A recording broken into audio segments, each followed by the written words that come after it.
Tao Ruspoli. How long have you been living in Venice? I was just telling my girlfriend that I found this original Venice beachhead from 2002, which is when I moved to Venice. Actually, I moved here 2001, but close. And what are you doing now? I make movies, independent documentaries, and photographs. What are you working on right now? I'm working on a documentary called Monogamy and Its Discontents, and it's a critical history of marriage and monogamy. Ooh. And that should be out in February of next year. Ah, I like it. What would you like to see happen in Venice as far as the arts go? I don't know. I think it's too far gone. Are you happy with the way things are going here? What would you see? No, I think a lot of the spirit of Venice is going away, and it happens.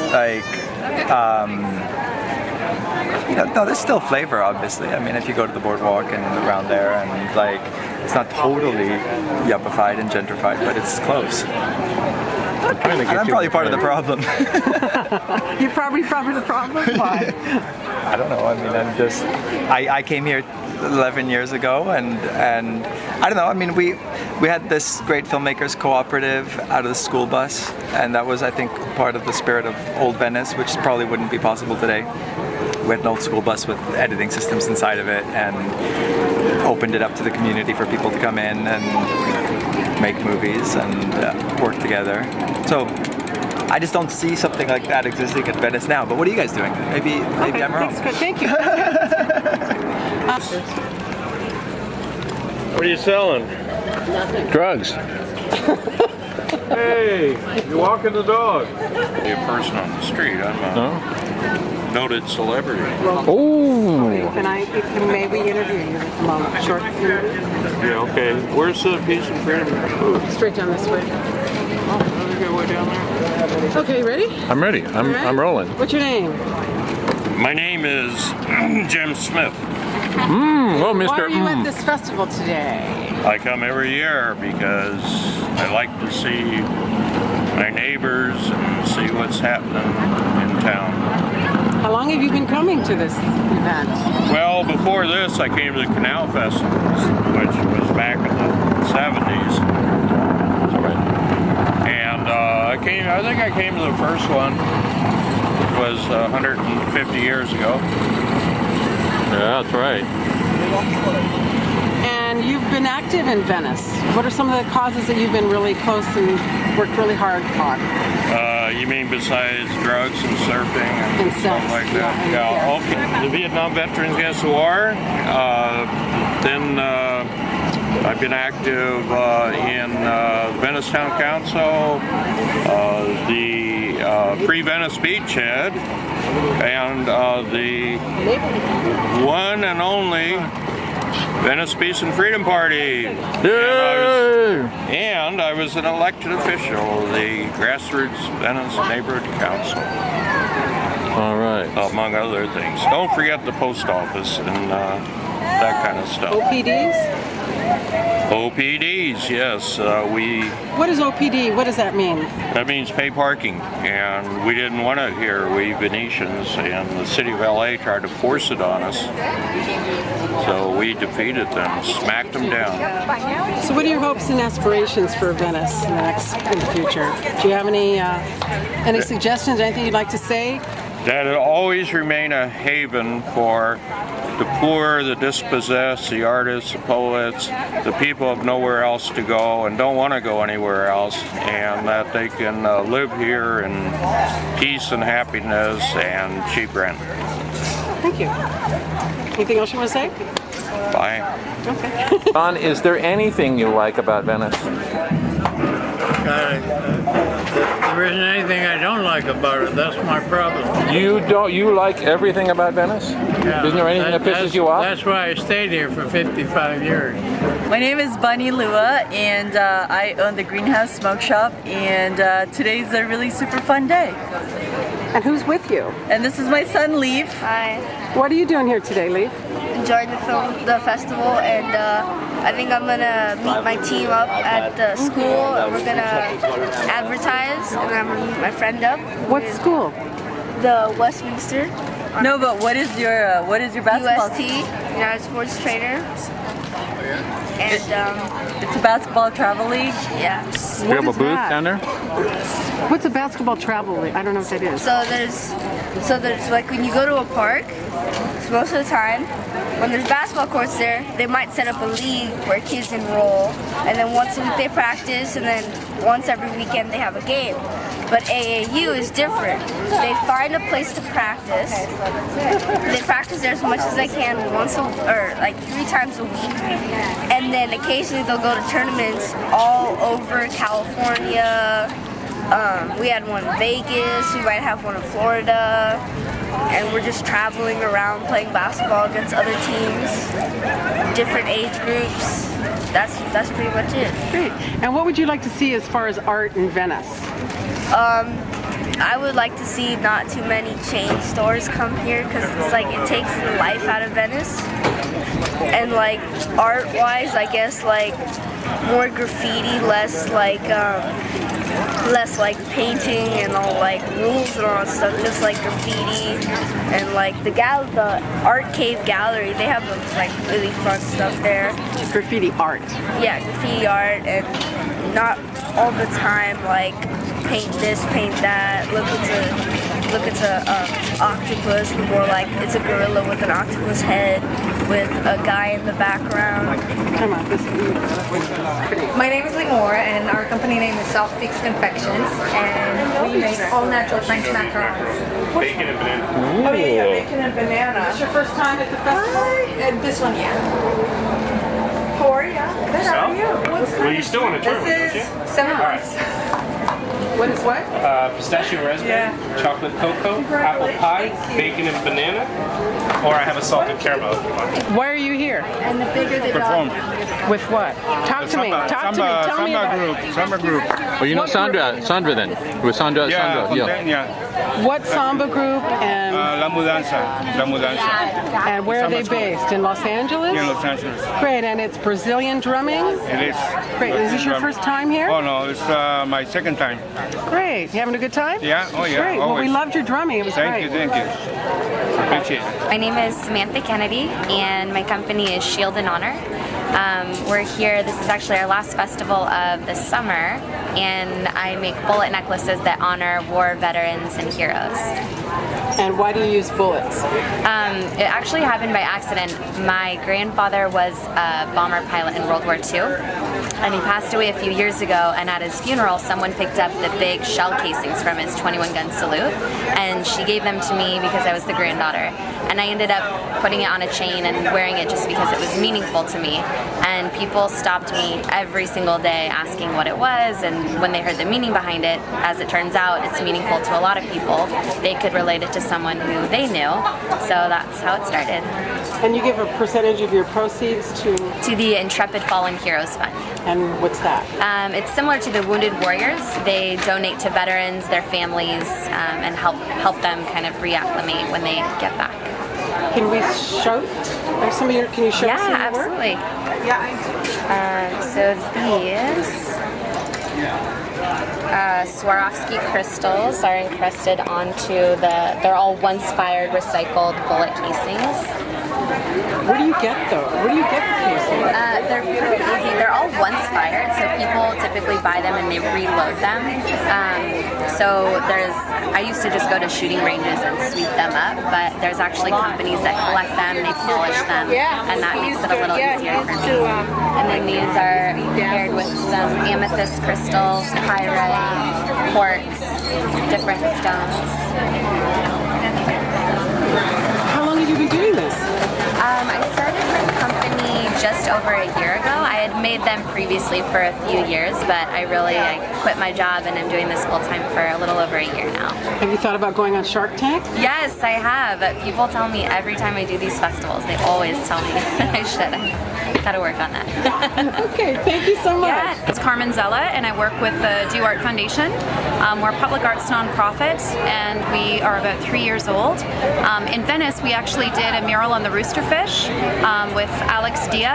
He's from Puerto Rico, and so we work a lot with local artists here. John Park, Hans Haveron, Christina Angelina, Alexander DCD, Hans Valur, and to mention many anymore. Right now we're sharing a booth with another local artist. His name is Ali Timbuktu State. He's done several murals in Los Angeles. He's originally from Senegal, from Africa, and he's an extraordinary artist. He works a lot with assemblage and found objects, metal, wood, and this is some of his work. We're partnered here with Cartwheel. Cartwheel Art is an online arts and culture magazine. We have they also have been selling a lot of artwork, and they're an incredible resource to find out about everything that's happening in the underground art scene in Los Angeles. They cover a lot of events also in Venice Beach and this on the west side in the local area. Well, I'm working with the Do Art Foundation. Cartwheel is partnered up with the Do Art Foundation. That's one of our partners. Cartwheel is our online art website. Carmen had talked about it a little bit earlier. And so we're an online art website. We try to support the community in regards to arts and exposure to different events that are going on. And so Do Art really is someone that is a group that we really stand behind in supporting. And they're our partner, and we work together. So do you have a website? Cartwheel is an art website. Yes, so it's an online art website. And how do artists get on it? How do you promote all kinds of artists, or just art organizations? It's art that's and a certain curated perspective of new contemporary art that covers street art. It covers outsider art, emerging artists that are sometimes also in the lowbrow, new contemporary art side of things. Yeah, so we cover the artists usually that have upcoming events or something that's community related. So we really support being with Do Art because we really support a lot of those artists. So for example, as she said that she works with Cave Gallery for the Do Art Foundation as well, we support Cave Gallery and a lot of the various galleries that have those type of artists as well. Super. My name is Ali and I'm a painter. I'm an artist from Guinea, West Africa, and I've been here almost 18 years now. And pretty much my work is kind of, I see my work as like some kind of a bridge between the indigenous cultures and modern society in some sense. So because I kind of was brought up in both worlds, so it put me in a good place to kind of translate some of the wisdom from indigenous culture into modern societies. And I think that's a good way to kind of summarize what I do. And what would you like to see happen in Venice as far as art and I mean, what I would like to see happening in Venice as far as art is what I would like to see happening everywhere. You know, meaning giving enough space for the artists to just kind of inspire people, which is their job, which is the reason why they're here in the first place. So and I think we already have a pretty supportive community in here, and so let's just keep that going, I guess. You know? Yeah. Can we get some of his art? If it's okay with him. Which one? All of it yours? No, just no, that's not his. Yeah. This here, that, and this side. Thank you. I want to go check. He's got the little thing that sticks on him.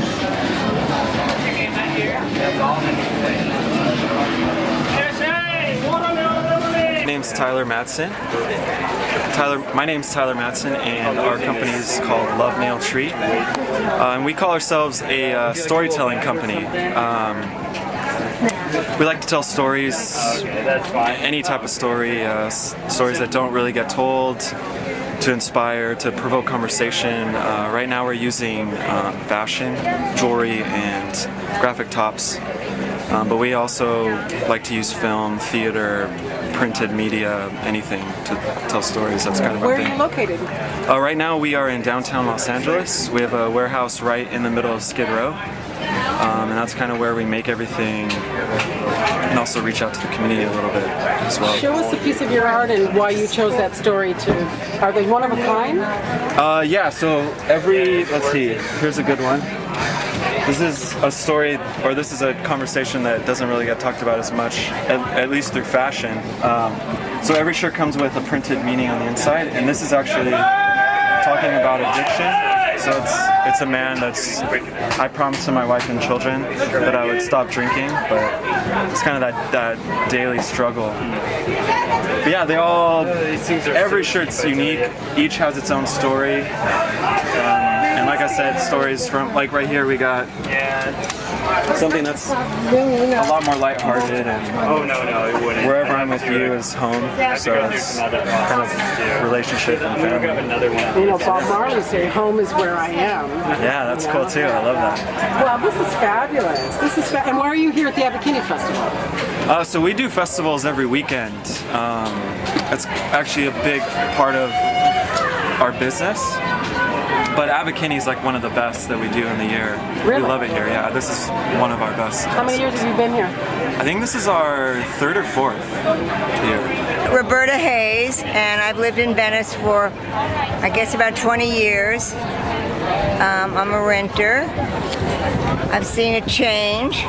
I don't like it, but we're trying. We're trying to keep this hotel away. What hotel? Tell me about it. Oh, they're building, they've gotten, I don't know if it's gone through or what the thing is, but there's a meeting Wednesday. There's a 92-room hotel proposed for there, up the street, which will congest everything, and with delivery trucks and taxis, and where are they going to park people? We already have a parking problem. But I don't know, Venice has become a lot about money. How long have you lived here? 20 years. Great. Do you live right near the street, right near us here? Yeah, I live at Palms and Shell. Oh, well, we're Palms Court friends, you know, Yeah. Steve, Claire, Emily, and all those guys. Yeah, I live on the Rialto Court on the alley. Wonderful. Let me ask you a question. What would you like to see happening in Venice now, in general or in the arts? In general, I would like to see that the poor people are not shoved out. Where do they go? And I'd like some arts programs for children. Oh, hi, I'm Ingrid Mueller. Is this Eric Alberg, I see? That is correct. Hello, Eric. And you live at Lincoln Place, and you're one of Yes, the... I do. I'm a returned tenant on Section 8. And you were with the Tenants Association, is that correct? Yeah, For how many years were you in the struggle? Since 1991. And who are you with today? I'm Stefanie Pelletier. My new general manager, Stefanie Pelletier. Pleasure to meet you. So what's happening at Lincoln Place? We are redeveloping some of the older homes, so we're going to have 795 one-bedrooms and two-bedroom homes. What I love about this project, they will never build anything like it again, so I'm glad it was named that National Historic Place. And we're maintaining the outside, that classic facade that is so characteristic and beautiful and what Venice is about, but everything on the inside's been updated. So you'll still have the vintage hardwood floors. Excuse me for interrupting, Miss General Manager. Everything has been updated. No. 5 buildings have been restored to historic status. Yes, the classic and renovations. And that's where I live, the classic renovation, and that's where I now live. They have the beautiful the tile countertops and all the original interiors. It's beautiful. So why are you here today at the festival? I'm here today to tell everyone that we're here and that we're open and that we're very excited to be a new part of the neighborhood and really restore that area. 38 acres, you'll still have beautiful grass and sidewalks and mature trees and a whole bunch of new neighbors pretty soon. We already have 110 occupied homes. You've put in new facilities there too, haven't you? We are going to be, there's going to be 99 new homes on site that'll be 1, 2, and 3 bedrooms, also some loft layouts. We're also going to be installing amenities next spring, so we'll have saltwater swimming pool, 2-level fitness center. Elk Grove Circle, which is currently an asphalt cul-de-sac, is being torn up so we can create a central park for our residents. So I'm envisioning farmers markets and movie nights during the summer. It'll be beautiful. How many current apartments are available to rent right now? Right now, we have about 40 one-bedroom and two-bedroom homes available for lease. And how many people live there now in the whole complex? We have about 110 occupied homes approximately, and usually 1 to 2 people per home. And how many people came back that were original tenants? 52 of the apartments, of those classic apartments, are our returning tenants who have joined us again. And they're all filled with, those 52 are filled? It is, yes. Absolutely. Do you have any questions? Do you have any questions? Anything you want to ask? No, anything you want. Where do you know? I'm interested in this bike raffle here. Yeah. All right, so what you got? 24. If you stop down, by the 6th and take a tour of the community to see what's going on. We are raffling off a Linus bike just for coming in and doing a quick tour with us. Not when you sign a lease. No, just for coming in to see what's going on. Great, thank you. Thank you so much for chatting with me. You're welcome. Well, I'm Alice Stek. I'm currently the treasurer of the Venice Peace and Freedom Party, and we're here to spread the word that there's an alternative to the two parties, or rather the two branches of the same party of the government. We are socialist. We advocate for real changes in society. We have currently a very excellent candidate for governor, Cindy Sheehan, who is a Peace and Freedom Party member. She is, of course, a well-known anti-war activist, and now we're thrilled that she's running for governor. And as you can see on our banner, some of her top priorities are to end poverty in California. She's in favor of protecting the environment as opposed to fracking. And the other one that we have on our banner is affordable housing for all. In addition, she and our platform advocate for single-payer health care for everybody, free education from elementary to postgraduate, a universal basic income that will provide everybody with a dignified income, enabling them to do work that benefits society, to raise children, which is an under-recognized, very major job, to be artists, to pursue an education without having to worry about living in poverty. There's plenty of money in the system. Just imagine what we could do if we divert just a small component of what is being used for the military to meet human needs. We are for equality, racial, gender equality. Well, we're leaving the socialist to go talk to the Christian? Here, get him. Just videotaping. Whatever a woman sows, she will reap. Today is the day of salvation. God provided a means by which you can be saved. God sent His one and only Son, Jesus, the Messiah. Would you be willing to register Peace and Freedom and vote for anybody you want for the sake of keeping democracy alive? Probably not right now. Okay. I got it. Okay. Is there a handout? I will give you one, and you can mail it in yourself. Okay. And you can do it, vote for anybody you want, but we want you to keep democracy alive. Thank you. Would you like one too, or? No thanks. Okay. And of course we have these beautiful buttons. They're only $2. Free vet. Look at those. This is our party, the Peace and Freedom Party. Right. Okay. I'll give it to mine. Okay. Give it some thought. Thank you. I have a friend of mine who's really into this. All right. Thank you. Thanks a lot. Carl, She's going to join in about 10 years. 10 years? No, but I mean, she will. She will. I can tell the glow in her eyes. She's a socialist in the making. Can you get... Hello, my name is Carl Abrams. I'm former chair of the Venice chapter of the Peace and Freedom Party. We are here to encourage others to join the Peace and Freedom Party and join the campaign to elect Cindy Sheehan for governor. People stop at our table, as they appear to be almost doing now, because they are drawn to the beauty of socialism and the Peace and Freedom Party. And if you love Cindy Sheehan, this is the place for you. She's our candidate for governor. I met Cindy Sheehan when we were doing a can we videotape you? We're just, okay, Eric? Oh yeah, I got to just back up a little bit here. Yeah, okay. You met Cindy Sheehan? I met Cindy Sheehan at a peace event, and it was with a Swami, he was a peace ambassador for the UN, and she was there. We were planting a tree at Canyon Peace Park, and I was so thrilled to meet her because I really admire what she stands for. Yeah. She and I are on the exact same page as far as no war. Give me a reason why we should be in all these conflicts, and I just think that she's for the people. And I don't know what candidate she'd be running against right now, but I think that she'd be my candidate. Ronnie, I think she would be my candidate. Great. Are you registered Peace and Freedom? Is that the party? Peace and Freedom? Yeah, she's running under the Peace and Freedom Party. Oh, I didn't know that.